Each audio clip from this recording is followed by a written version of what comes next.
सभी future medicos और parents को विद प्रकाश बेनिवाल का नमस्कार। आज के इस वीडियो के माध्यम से मैं आपको एक वो मुद्दा बताना चाहूँगा जो इंडियन एम्बेसी मनीला फिलीपींस की एक एडवाइजरी के कारण बहुत सारे स्टूडेंट्स जो फिलीपींस में पढ़ रहे थे, जिनका मेडिकल स्टार्ट नहीं हुआ, जिनकी सांसें अटकी हुई हैं। एक तरफ इंडियन गवर्नमेंट दावा करती है कि जो स्टूडेंट्स यूक्रेन से आए हैं उनको हम इंडिया में कहीं ना कहीं एडजस्ट करने की कोशिश करेंगे। वो उनका हक है, आप करें तो बहुत मेहरबानी है, लेकिन ये कितना हद तक धरातल पे आएगा और कितनी हद तक इसमें सच्चाई है ये आने वाला समय बताएगा। लेकिन हाल फिलहाल में बिना किसी लड़ाई के, बिना किसी युद्ध के, जो स्टूडेंट्स जिनकी सांसें आपने अटका रखी हैं सिर्फ एक एडवाइजरी के जरिए, जो कि आप नवंबर 2021 में भी दे सकते थे, 20 में भी दे सकते थे, बहुत क्लियर उस टाइम भी आप कर सकते थे, लेकिन आपने उस टाइम नहीं की। आज सडन में एक तुगलकी फरमान आता है कि ये डिग्री मान्य नहीं है, 20 की डिग्री मान्य नहीं है। सिर्फ वो स्टूडेंट जो 18/11/2021 के बाद जिन्होंने इनसे पहले एडमिशन लिया है मेडिकल में, सिर्फ उनकी डिग्री वैलिड है।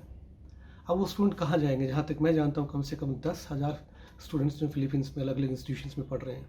उनकी क्या गलती है इस चीज़ में? उनको नहीं पता था कि एक दिन दिल्ली के द्वारका से कुछ ऐसा फरमान आएगा कि वो जो उन्होंने 2 साल पढ़ा है, 2 साल जो पैसा लगाया, फाइनेंशियल लॉसेस और एकेडमिक लॉसेस उनको हो जाएंगे। अब ये स्टूडेंट्स कहाँ जाएंगे? इनको आप कहाँ एडजस्ट करेंगे?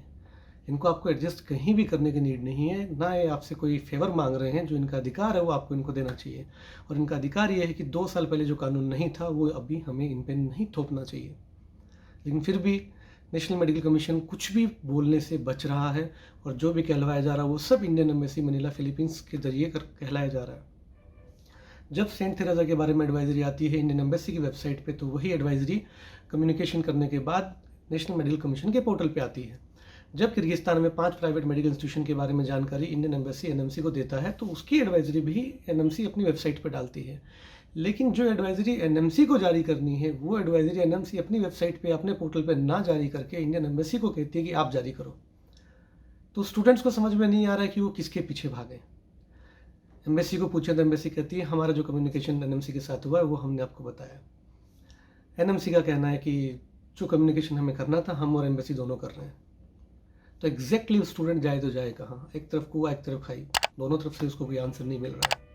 इस स्थिति में कम से कम 10,000 स्टूडेंट होंगे और एन एवरेज 5 लाख रुपए एक साल का हर स्टूडेंट ने पे किया हुआ है।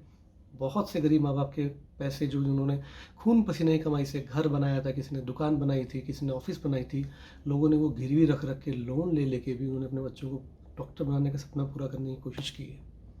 तो क्या वो कोई गुनाह है?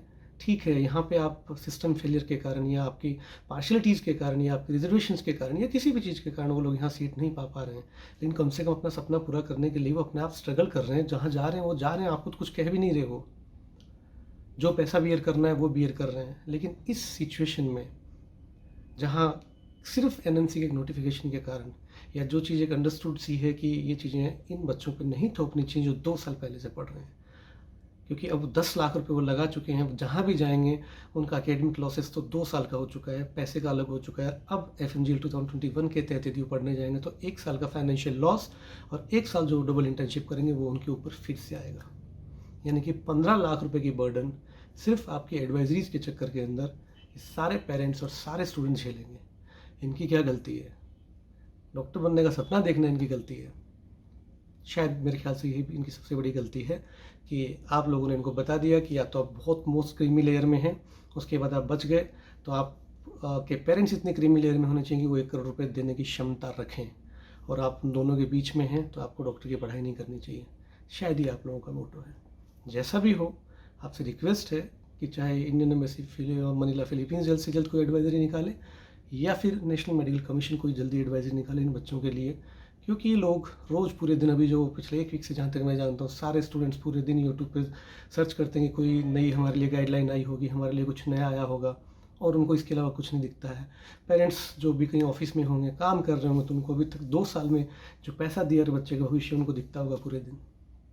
मुझे नहीं पता वो लोग कैसे काम कर पा रहे होंगे। हालांकि मेरी सिर्फ मैं अपने मन की बात आपके साथ व्यक्त कर सकता हूँ, और हो सकता है आप इस बात से सहमत भी हो सकता है आप इस बात से असहमत भी हो। लेकिन जैसा कि कहा जाता है कि हर आदमी को अपनी बात कहने का हक है, मैंने अपनी बात कही है। धन्यवाद।